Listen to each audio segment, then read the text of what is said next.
Hello everybody, welcome back to the channel. It's time for another review of another Oxford United game. Today, it was Good Friday and Oxford were home to Leeds United. There's a lot of big sides to play in this championship season, but they do not come any bigger than Daniel Farke's Leeds United side, who are fighting for automatic promotion back to the Premier League, whilst Oxford looked like we took a big stride towards safety last week with that 1-0 win over Sheffield Wednesday, but we are not mathematically safe yet. So there is still work to do for both sides. But this is always going to be a bit of a hiding to nothing for Oxford United, because Leeds are, let's face it, a vastly superior side. But from a Leeds point of view, who have had their struggles in recent weeks and in recent seasons of getting over the line, this was just a case of getting the job done. And that is exactly what the guys from Yorkshire did, because this one finished Oxford United 0, Leeds United 1. And this might be a short video because there's really not that much for me to say about this game. It did kind of play out the way I expected it to play out, and for Oxford it feels very much just like, let's get this game out of the way and let's move on to an even bigger one against Cardiff on Monday. And as I said, for Leeds it was just a case of getting that job done and then themselves conceal that promotion on Monday. But let's just run over what did happen in this game. And Oxford found chances at a premium. We thought that might be the case, and it certainly was. But they did have a good chance early on in this game to take the lead, and it's probably the closest they came to a goal throughout the whole game. And this chance came very early in the game. It was only after 6 minutes. Alex Matoff started to move with his usual tenacity in the midfield, winning the ball off a Leeds player, driving forward, getting Oxford up the pitch, giving the ball to Tyler Goodrum on the left-hand side. Goodrum got it back into Brannigan. Brannigan, just outside the penalty area, hit a good curling effort. Carl Darlow in the Leeds goal, making a fine save, and it just was out of the reach of Plaheta on the rebound. But if you thought this was going to be a game where Oxford could go toe-to-toe with Leeds, then you're very much sadly mistaken, because Leeds took control of this game. They didn't really cut Oxford open time and time again with chances, but they certainly did with the way they worked the ball and kept the ball, and it just became very, very difficult to Oxford to not only win the ball back off Leeds, but to keep possession as well. But it took until 17 minutes for Leeds to have their first effort on goal. It was a slick move as they came forward with Peru playing in Aronson, as I tried to speak, down the Oxford left-hand side. Aronson got into the penalty area. It was a good hit down low, and Jamie Cumming getting down well to make a good save. But it was very much attack against defence, with Oxford's route to goal increasingly looking like just the odd throw-in or the odd corner or the odd free kick that we could throw into the box. And it was just a matter of most of the game being attack against defence and hoping Leeds wouldn't score. But on 32 minutes, they got that all-important goal. It was an incisive move again down the Leeds right, the Oxford left. Rodon, who played the ball to Bogle, who had acres of space down their right, the Oxford left. It was a wonderful low cross from Bogle right the way to the back post, which pretty much put it on a plate for Manor Solomon, and he made no mistake hitting it into the roof of the net and giving Leeds the lead in this game. And as we know, that was the decisive moment of this match. And that took us into half-time with Leeds winning 1-0. There were no really more chances in this game. And as I said, this game was playing out pretty much as I expected, with Leeds being very dominant in possession and Oxford just having to sit in a low block, but working hard, working well, defending well, putting their bodies on the line to keep this scoreline down and to stay in the game. Bright spots once again were Alex Matos, whose work rate was exceptional. And there were a couple of times where he did get on the ball and drive Oxford forward, which was refreshing to see. But as I say, it has been pretty comfortable for Leeds, but it is only 1-0. And whilst it's 1-0, the U's still had a chance. And you know what? It was a decent effort from Oxford in the second half. It was a decent start to the second half as well. They were engaging Leeds higher up the pitch, seeing more of the ball and just pushing them back a little bit, but they just could not work any scoring chances. And that was the biggest problem throughout this whole second half, is for all Oxford's hustle and bustle, it was still Leeds who looked the more likely of getting the second goal. And on 52 minutes, they were on the break. And it was Bogle again who got into a really dangerous area. This time he had a chance to score. He got the ball on the edge of the box. He had probably more time than he thought, really, and his shot was shanked quite badly wide from the centre of the goal on the edge of the box. It was a good chance.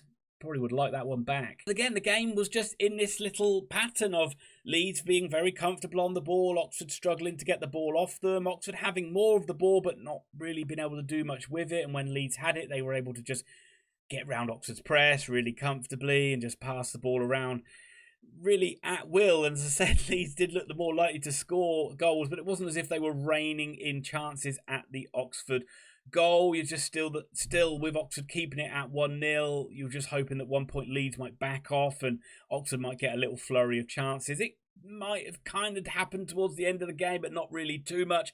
And the closest Leeds came to a second goal was on 87 minutes when Tanaka hit a rasping drive from quite far out, really, 25, close to 30 yards. It was really well hit the post, and on replay you can see Jamie Cummings got down to make a pretty fantastic save, actually, to tip it onto the post to keep it 1-0. Oxford did all sorts of tactics like throwing Mikel Helek up front, banging the ball as long and as high into the night sky as they could, but we just could not get anything to land, anything to stick. Couple of half chances, nothing really too memorable or nothing that was working Carl Darlow in the Leeds goal, and Leeds got the job done and came away with a precious and priceless 1-0 win. From Oxford's point of view, not the end of the world, still in pretty much the same position as we started the day. Maybe a bit of damage limitation. And that just leaves me to talk about the two sides just a little bit on reflection. And let's start with the visitors in Leeds United. And if there are any Leeds fans watching this, didn't need to be pretty. It didn't need to be fantastic. Never does at this stage of the season. It's just about getting those W's. And you got another one. Precious, vital win. You were the better side. You did deserve the win. Daniel Farke naming an unchanged side from that side that beat Preston, and you could just see the golfing class, really, and that's, you know, pretty evident. Most Oxford fans would probably agree with that. Leeds have got better players. They are a better side, and for the most of the game, they passed it around Oxford with ease, and they were just patient, waited for their opening, and when the opening came, they took it, and that's all they needed to do, and that's all you need to do.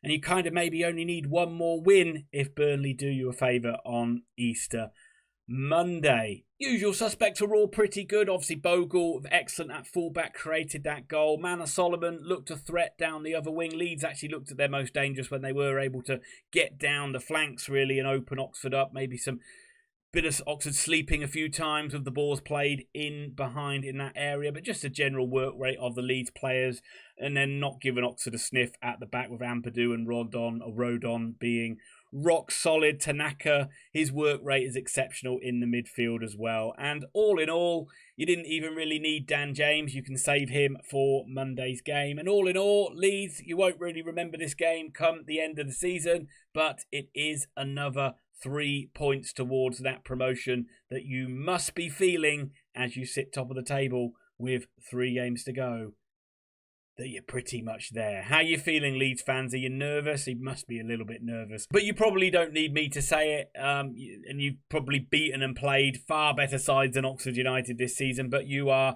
a fantastic side, an excellent side. And it baffles me that you kind of do lose or throw away as many points as you do. Maybe that you don't have Meslier in goal, chucking them in for the opposition. That's made a bit of a difference. But you're nearly there, Leeds fans. Let me know your comments down below, and good luck for that run in. I think we're going to see you in the Premier League next season. I do get criticism for being too complimentary to the opposition, but how can you not be complimentary about this Leeds side? At the end of the day, they are just a better side than Oxford United. There's no shame in admitting that, and Oxford were just relying on being a bit plucky, working really hard, being opportunistic, and let's just face it, hoping, like Sheffield United, that they would have a bit of an off day. But it wasn't the case, but it was only a 1-0 scoreline, so little things like goal difference over teams like Cardiff, over teams like Luton, haven't taken a big hit in that regard. And Oxford have still got a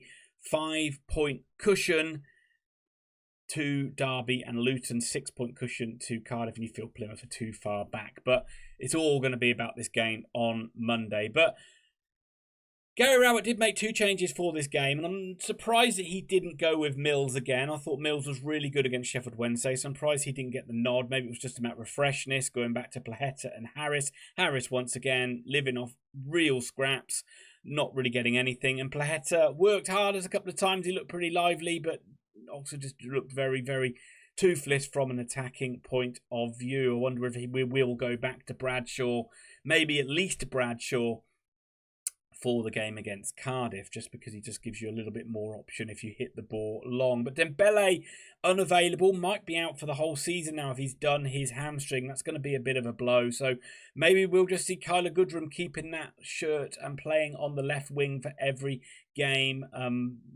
Maybe we'll play wing backs on the weekend, on Monday, who knows. But maybe we'll see Tyler Goodrum keep his shirt for the rest of the season. I thought he was okay today, but drifts in and out of the game. As I say, he's just not really that effective from wide areas. But Oxford were solid. Oxford were good. Oxford defended really well. There were some fantastic blocks in there from the likes of Hellick, from the likes of Bennett. Sam Long worked his socks off like we thought that he would do.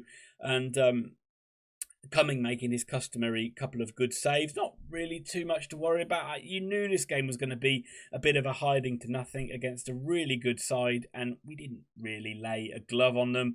And maybe getting out 1-0 isn't the worst thing in the world. I am a little bit worried for the game on Monday, with the fact of all the effort and work rate that Oxford have put into this game. But maybe you can say the same of Cardiff with their game against Sheffield United, taking a little bit out of them. And as we've seen, Oxford are on this run of lose a game, win a game, lose a game, win a game. So if that continues, it could be a 3rd away win of the season. But again, I don't really have too much more to say about this game. This one did feel like one that both sides just kind of needed to get out of the way. If we got anything from it, it would have been an absolute bonus. We didn't. We only lost 1-0. We move on to a crunch game on Monday, where if we win it, we're pretty much there. But I think we are there even now. And if we can avoid defeat in the Welsh capital, then that is still an excellent result and keeps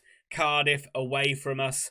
And hopefully some of those sides down the bottom, like the likes of Hull, Derby and Luton, although Luton are in good form, so let's say Hull and Derby continue to lose. But what did you think about this one? For me, as I said, it was just one to get out of the way. Let's move on to that Cardiff game. It's going to be crunch. Enjoy your Easter weekend, and we'll meet again on Monday.